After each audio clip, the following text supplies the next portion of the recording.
Deməli uşaqlar, Afrika dedik ki, Afrikanın ən aktiv, seysmik cəhətdən ən aktiv ərazisi, tez-tez zəlzələ, vulkan müşahidə edilən, vulkan püskürmələri müşahidə edilən hissəsi Şərqi Afrika çatı oldu. Şərqi Afrika çat hissəsi, tektonik çatı oldu. Ən hündür hissəsi Kilimanjaro, ən aşağı hissəsi isə -155 metr Assar gölü sahilləridir. Kilimanjaro da 5895 metr yüksəkliyə malikdir. Afrika haqqında bu qədər, ümumilikdə platolardan ibarətdir. Qədim ərazidə bir dənə Atlas dağları burada cavandır. Sonuncu materikimiz, ən kiçik materikimiz Avstraliya materikidir. Avstraliya sahəsinə görə ən kiçik qitədir. Burada uşaqlar nə vulkan var, nə zəlzələ var. Biz demişdik ki, yeganə qitədir ki, heç bir vulkanizm, zəlzələ müşahidə olunmur. Çünki litosfer tavanın sərhədinə yox, mərkəzinə uyğun gəlir. Mərkəzinə uyğun gəldiyi üçün heç bir tavan toqquşması yoxdur və isti ərazidir, tropik enlikdir. Buna görə dağlarında da buzlaqlar əmələ gəlmir. Avstraliyanın ən yüksək zirvəsi Böyük Su Ayrıcı dağlarıdır.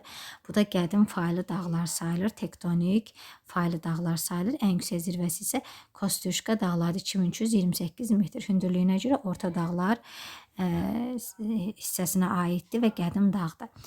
Avstraliyanın şərqində dağlar, qərb hissəsində isə əsasən qədim düzənliklərdən, platolardan, massivlərdən ibarətdir. Avstraliyada əsasən səhralar daha çoxdur. Hammersel, Böyük Viktoriya səhrası, Hibson səhralarına daha çox rast gəlinir. Mərkəzi hissəsində Uluru massivi yerləşir ki, Uluru massivi qırmızı qumlarla örtülü olan bir massivdir. Uluru qayası da deyilir buna, Uluru massivi də deyilir.